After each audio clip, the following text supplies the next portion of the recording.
I came across a photograph of Rosa, the girl who attacked me today. It was not one that I had taken. See my new painting back there.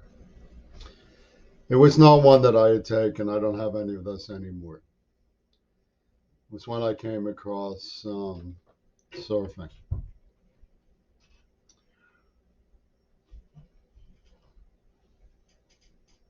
Rosa had a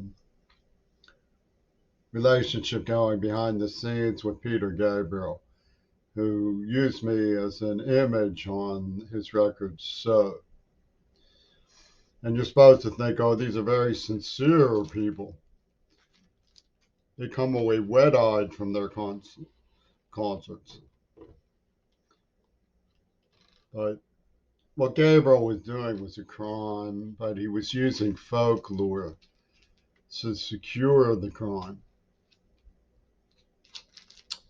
And he's like a Fu Manchu character. When you explore the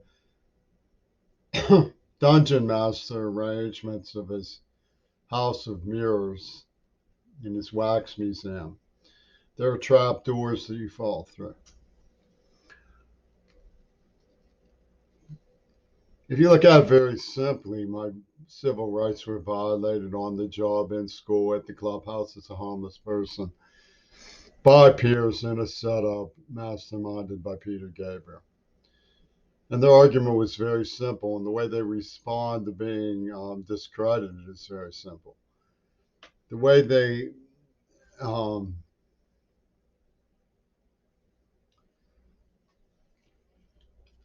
proceeded was to say that I was pushy. I'm a voice that nobody wants. Oh no, here he comes again.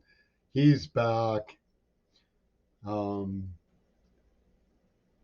Interrupts, doesn't mind, interferes with other relationships, pushes where he's not wanted. In other words, it was this, I used to have archives that proved that this was coming from John Schulman.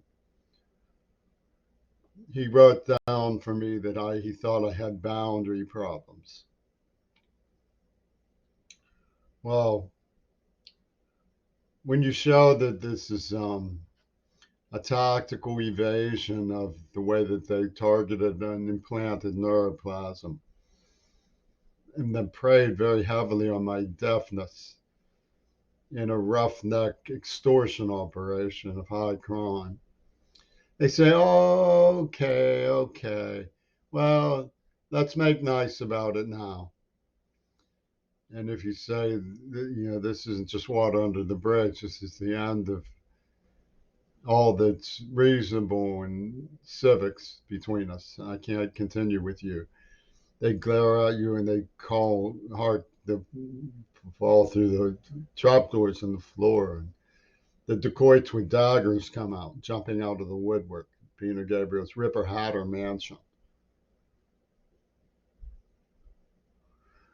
But you can show that this really happened by, like, Brian Durchin, for example, a history professor. He has a narrative about American history that's seamless. It's like the National Review.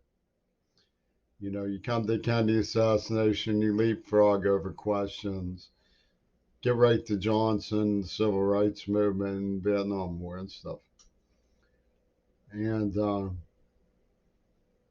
he was eager to intone in favor of this folk tale that came down the highway. When I asked a question, he was like, "Did you raise your hand, son?"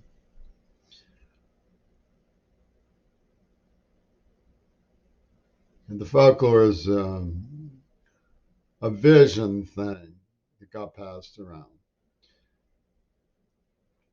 to cover for the real nature of the war game they were running on Mount Desert Island and the way they tortured me.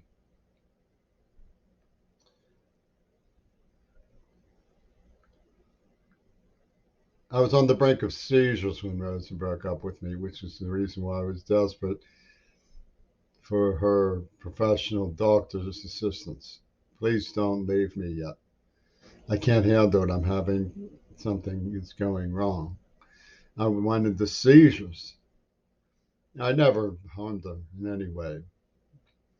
And of course, they had this neuro behaviorally programmed to make grossly weird and inflated claims by women in headdresses who announced with storm stomping that the madness of King George is oppressing Afghanistan women and so on and so forth. You know, how dialectical hot wires things. I mean, it's understood when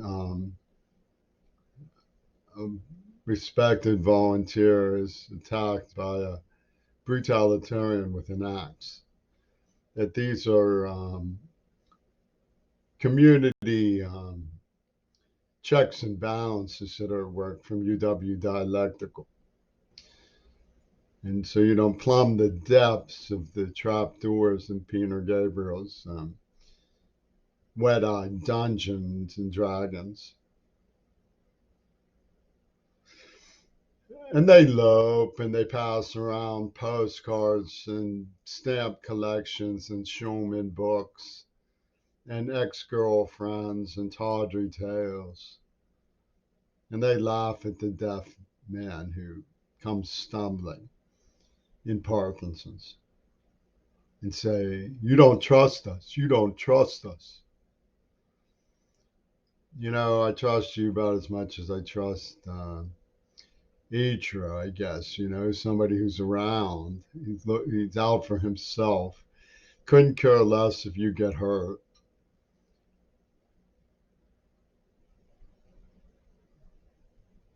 But ultimately, reminds himself he's harmless enough and a team player and helpful.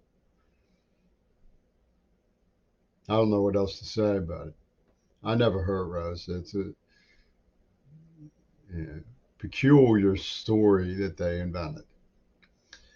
And of course, you're supposed, oh, that's okay, or they're going to really rip her hat at you.